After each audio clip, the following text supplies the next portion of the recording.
Hello everyone, this is Anushka Jain, CA and ACCA. Today I am going to discuss FM pre-December 2024 mock exam question number 31, which is of section C, Nexus PLC. I would suggest all the students to solve mock papers before going for the real exam. It really helps. So I'm here to discuss this particular question, and I'm sure you're going to learn the concept of NPV in detail out of this. Please leave comments wherever you need help, and I'm sure I'll try to get back to you as soon as possible. Let's begin. This scenario relates to three requirements. Nexus PLC, a prominent player in the automobile industry, is in the process of planning to set up its own engine oil processing plant. The initial market survey incurred a cost of $25,000, and the investment for setting up the plant is estimated to be $800,000. This new project life is expected to be 4 years, and the company expects scrap proceeds of $250,000 at the end of the project. Demand projections over the 4 years are as follows. Year 1, 2, 3, 4. Demand in liters 2,000, 4,000, 6,000, and 8,000. The selling price per liter is $100 and the variable cost per liter is $30. The annual fixed cost is estimated at $100,000, which includes $60,000 of depreciation and $10,000 of apportioned headquarter costs.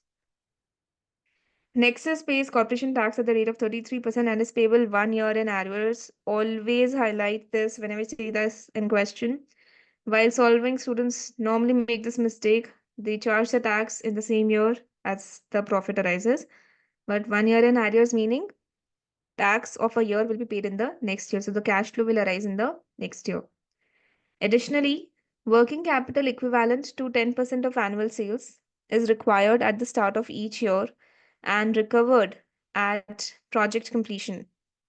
Nexus company has a cost of capital of 10%, and the company can claim tax allowable depreciation on a 25% reducing balance basis.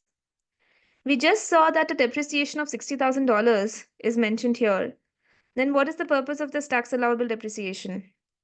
Please remember, while solving an investment appraisal question, accounting depreciation is of no use. Tax allowable depreciation is to be considered to calculate the taxes appropriately. Okay, so this data is given to confuse the students while solving the questions, but you have to be careful. The CFO suggests using NPV for investment appraisal, emphasizing the method's alignment with long-term objectives. However, some finance managers express concerns as their performance evaluations and compensation are more tied to annual profits. All right. So we have to solve for this, calculate the NPV of the investment project, and comment on its financial acceptability. So let's move to the solution.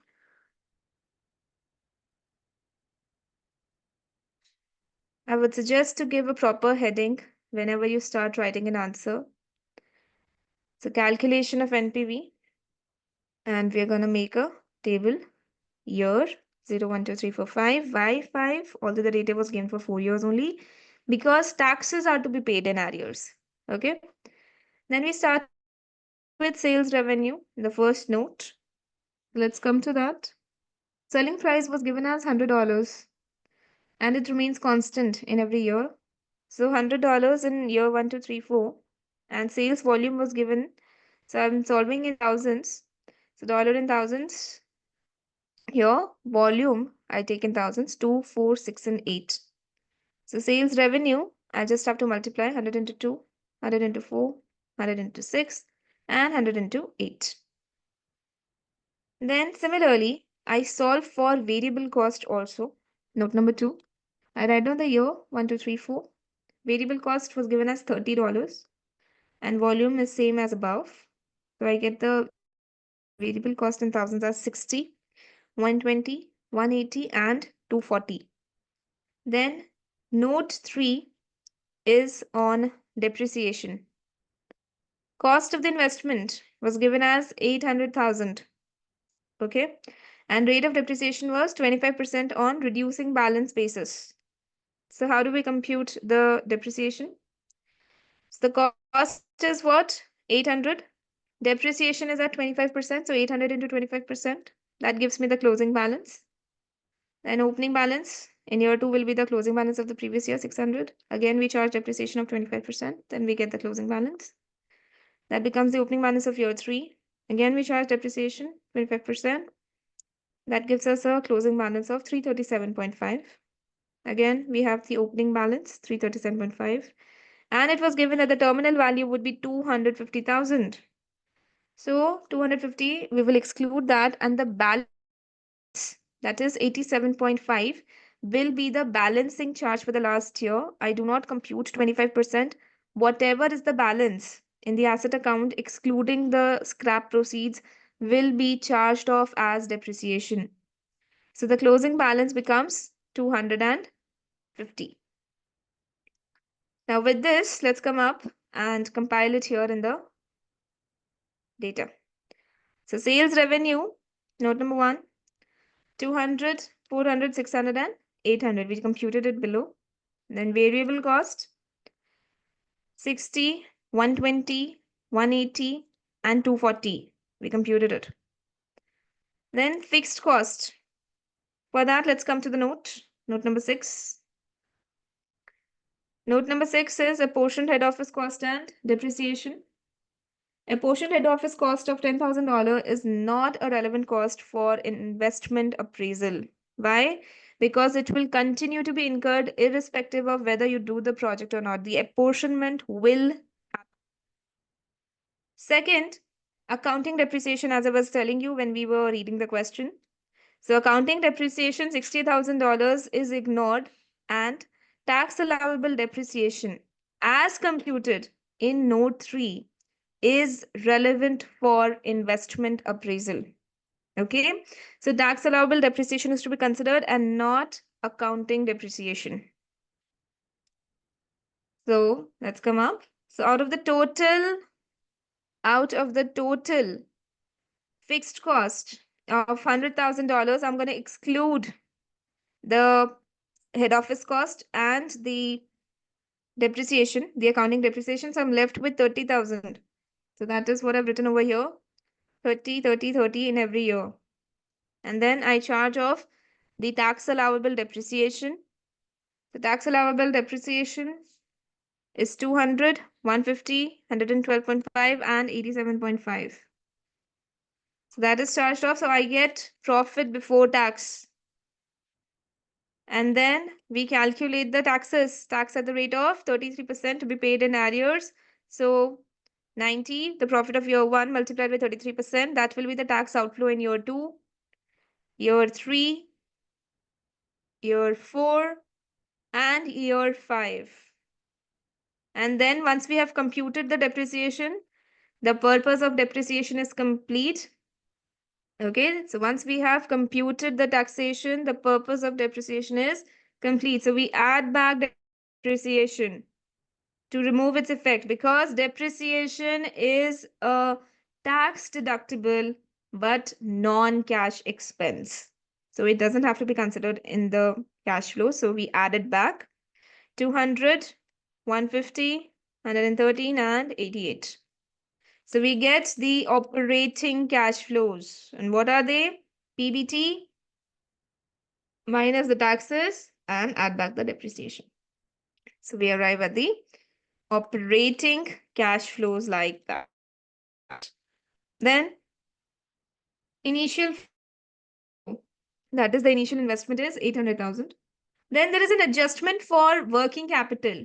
So let's come to the note for that. It was given in the question that the working capital investment required will be 10% of the revenue of the next period.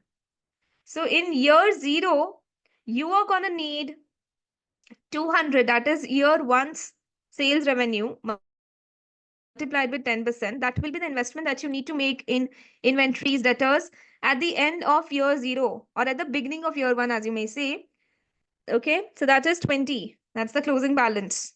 That will become my opening balance in year one. And then in year one's end, I will need 10% of 400, which is year two sales revenue, as the closing balance. So 40. Similarly, 600 into 10%, 60. And 800 into 10%, that is 80. And it was given in the question that whatever is the investment in working capital in the last year, that will be completely taken out. So last year's end, the balance of working capital will become 0. So that is the closing balance. But is that my cash flow? No. The cash flow is the change in working capital. So what's the formula? Opening balance minus closing balance. That's the change that is happening in working capital. So we get minus 20, minus 20, minus 20, minus 20. And in the last year, whatever was invested, that is $80,000, that is released. Okay, so we get it back. So let's now link it here. Minus 20, minus 20, minus 20, and last year, 80. And terminal flow is the scrap proceeds, which is 250. So that we will consider in the last year. So with that, we arrive at the project cash flow. So 820, 90, 260, 337, 768, and negative 146. Discounting factor was given as 10%. That is, the cost of capital is 10%, which is to be used for discounting the cash flows.